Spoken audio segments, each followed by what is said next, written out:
Hiding below Kansas City is a cave 9 times the size of the Pentagon. 55 businesses occupy this old limestone mine, making this the largest underground business complex in the world. So you're just right next to these walls. Yeah, here's the caves. Isn't this cool? The 1,600 employees work and live in this cave using the earth as their walls and ceiling, like an earthship for big business. You come in, it's an underground city, and it's 65 to 72 here 24/7. Instead of companies dazzling with high-rises, by utilizing the 160 feet of soil, companies here store all of your favorite films, the originals, protect $5 billion worth of stamps, and secure America's central data hub to make this one of the safest places in the world. This is Subtropolis. Should I pause a little longer? Be sure to like this video and subscribe to stay updated when we release new videos. Oh, and let us know in the comments if you think this whole cave thing is a good or bad idea. This massive complex, which equates to the square footage of 20 Empire State Buildings, is distributed throughout one horizontal floor. And it's all connected. Originally, we used to have fans that moved the air, and as we brought in additional portals and opened up new entrances, now we breathe naturally. So we took one of these roads to our first business. Obviously, we're on a roadway. There's 8.2 miles of roadway in the facility. If somebody needs anywhere from a 50,000 square foot building to a 1,000,000 square foot building, we can build it rather quickly, especially when you compare it to the time it would take to build something like that on the surface. And one of those buildings is run by the Paris brothers. It's the same temperature year-round. I mean, it's 70 and overcast every day. It's good for the employees, it's good for us, good for the products. Everything is held at a stable temperature. Would you like to see some of that? The question is, yeah, can we go look? Yeah, come on, let's go take a look. Okay. All right. Now, this is cold. When I first started, the entire world's supply of cooler. Holy cow. Woo! I can't see the end of this cooler, and it's -5 in here. That's a lot of cold. Brilliant architectural decisions have been made during the construction of urban office spaces around the world. Yet it is estimated that around 40% of a skyscraper's energy expenditure is used for heating and cooling.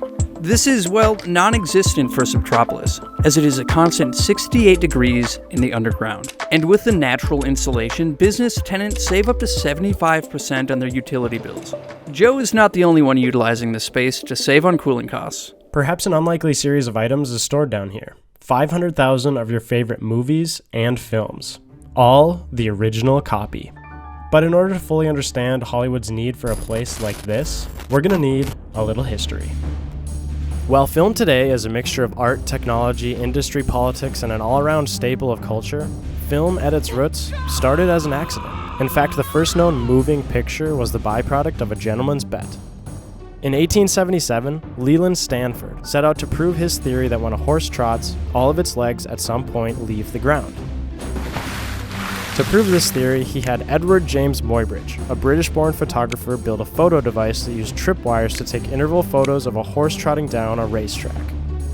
Muybridge captured 12 still photos, and it was proven that a horse truly does leave the ground when in a trot. But the true champions are really everyone, because when the photos were played in rapid succession, we got this. This discovery sparked an entrepreneurial frenzy of innovation, all because of the accidental discovery of the illusion of motion. And at the beginning, moving was really all it was. However, as technology advanced, so did the stories. We had opened up an infinite number of different worlds, the visual world of story.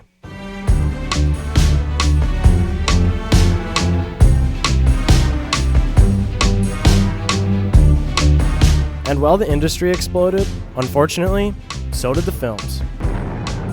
At the time, film was made out of super sensitive emulsion, which happened to be super flammable. In fact, in 1937, one of America's largest film vaults burnt to the ground, destroying over 40,000 reels. Couple this with the cultural value of the world's new favorite medium, and voila, there was a need for a place like Subtropolis. Yeah, they're very militant looking.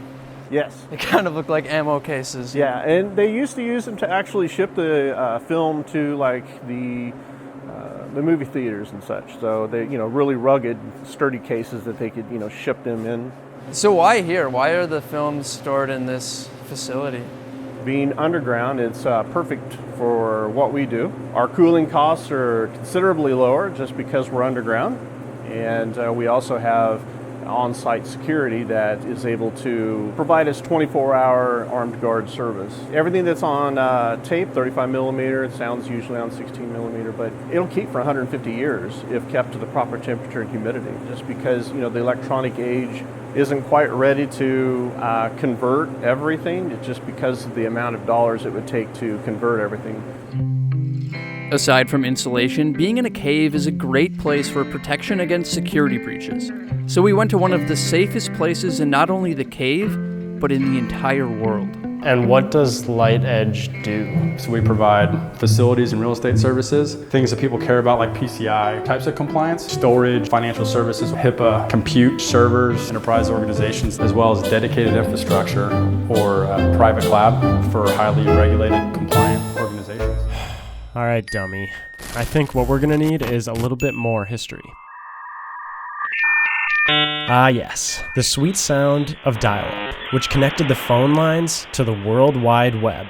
This allowed us to transfer documents, images, and videos, and it was safe. Remember those giant computers that were the size of an entire room in the 1960s? By the 2000s, many of those same rooms became data centers where all of our internet information lives. As more sensitive information was being transferred online, the ease of transaction turned into a boom for businesses, but also led to this. Their personal information may be in the hands of hackers. Data breach over at Marriott. Target hack. Did they give in to the hackers? What may be the biggest hack ever. Out of the ashes of these data breaches, extreme security measures have risen. After all, a lot of our lives live online, sitting in here. This gives rise to places like Light Edge, where we were given a tour through the 6 tiers of security and into one of the most protected data centers in the world. So you house data? You got it. Yep. And you house it, like you said, 150 feet below ground. Yeah. So the cloud that we think of is actually underground. It's living right here. And it's underground for many reasons. The temperature is easy to keep cool as the servers generate heat, it's safe from natural disasters, and the security is tight.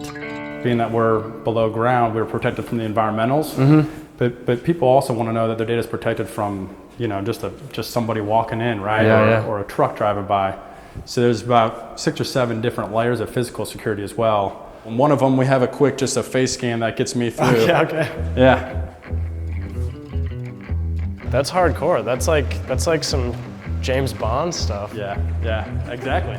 I like that. James Bond. So this is another layer of security. I'll badge in and then we'll just run through here real quick. There's a couple different factors of security here.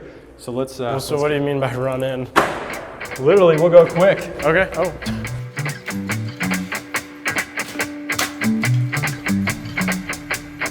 Is somebody gonna come cuff us? Or? Yeah, no, we do have a police force down here. So, oh, really? Yeah, there's a fully deputized police force. It's a government-rated building, so again, from a physical security standpoint, it's one of the highest rated in the country. And where does this lead? So this actually leads right to the data center itself. Okay. Yeah, right to the cloud. There's 3 power grids in the United States. Yep. There's an east, a west, and then there's one for basically the state of Texas.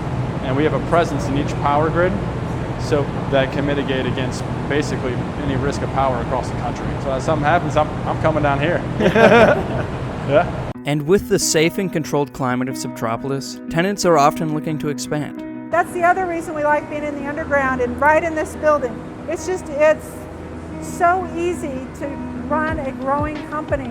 That'll all happen in this area. Yeah, could you? I know, so this is actually this is like a really interesting. scale model of the developed part. And we're right now gonna have to figure out how we add on to it because we've come to the edge and we're developing buildings past where we're at here. Rather than making a statement with fancy high-rise office spaces intended to impress, Subtropolis impresses with efficiency, and a function follows form mentality. And with many more mineral deposits scattered around the world, let us know what you think in the comments. Is this the workplace of the future? Feel loving, must be something more than nothing.